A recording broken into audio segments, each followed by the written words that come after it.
Hello, magic casters of all shapes and sizes. My name is Chance. Welcome to my Spellbook, and thank you so much for tuning into the 18th episode of our second level spell series. Today we're going to be taking a look at one of the most edgelordy spells in 5e. Today we're going to be taking a look at darkness. It's kind of pretty much is what you might think it is. It's pretty awesome though, pretty awesome. It is usable by the sorcerer, warlock, and the wizard, and it is found in the good old player's handbook. Needless to say, this is one of the coolest spells out there, and tons of cool stories, practical applications. It's been featured in almost every mainstream Dungeons & Dragons podcast, and I just really like it. That being said, let's move on to its mechanics. Your cast time is the infamous one action. The range is 60 feet, but the actual effect takes place in a 15-foot radius sphere. The duration is 10 minutes, and sadly it is concentration. The effect at a glance is as followed. You make a sphere of magical darkness on an object you are holding or one that isn't being worn or carried. The sphere is considered to be magical. Non-magical light cannot illuminate it, and magical light under 3rd level is dispelled. The source of the darkness can be covered, although it is able to spread around corners.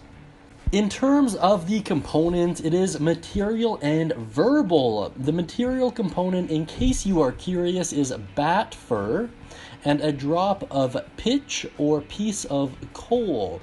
And the school is, interestingly enough, evocation. I would have thought maybe illusion, but I guess not.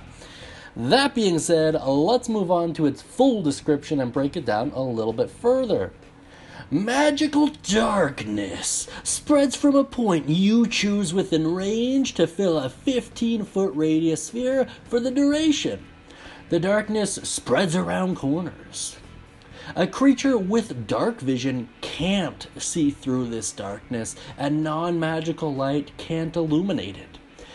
If the point you choose is on an object you are holding, or one that isn't being worn or carried, the darkness emits from the object and moves with it, completely covering the source of the darkness with an opaque object, such as a bowl or helm, blocks the darkness.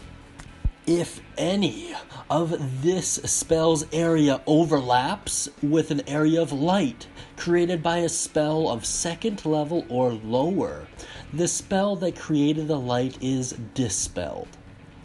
Wowzers! Such a cool spell. Very edgelordy, but very nice. When a creature is caught in darkness, it is considered to be a heavily obscured area.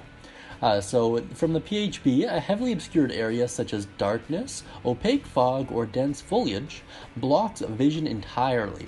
A creature effectively suffers from the blinded condition when trying to see something in that area.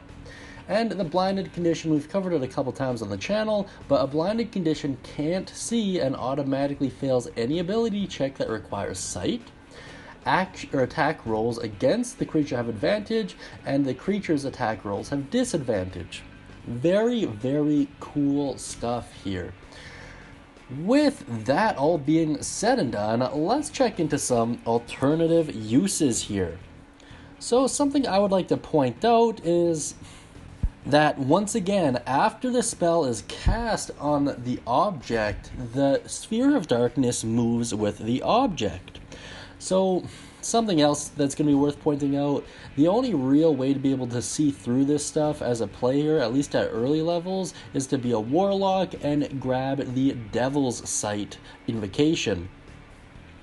And what that does is it'll let you look through magical darkness. So, imagine this. Imagine you cast darkness on an arrow and shoot it at opponent or enemy trying to run away, and you watch them as they become blinded and takes a little bit of damage, probably run into a tree or something. If you shoot them in the back, they're not going to be able to pull it out, so it's pretty cool. I think it's a pretty fun idea. Another great way to use this is to actually cast it on an item of importance, either something that you are trying to steal, something that is either being stolen from you, something like that. It just serves as one added layer of defense or an added layer of evasion, if you can see through the darkness at least. And the third is if you're trying to run away, cast this on something that you're holding and run away with darkness cast on you. Once again, this would require Devil's Sight or some other way around it, but I think those are all pretty dang cool stuff.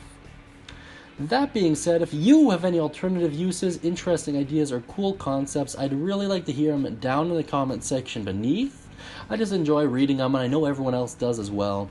I'd also like to take a moment to thank our patrons, Marcos G. Guzman Jr., Reyna, Tanner Frazier, Kenny Garcia, Bruce T, Tato Seal, and Spider-Man and his amazing friends.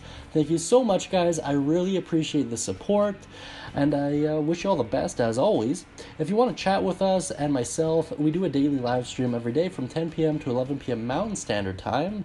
Sometimes life gets in the way and I'm unable to do them. If that ever happens, I put it in the community section of the YouTube channel, so just check there if I'm running late.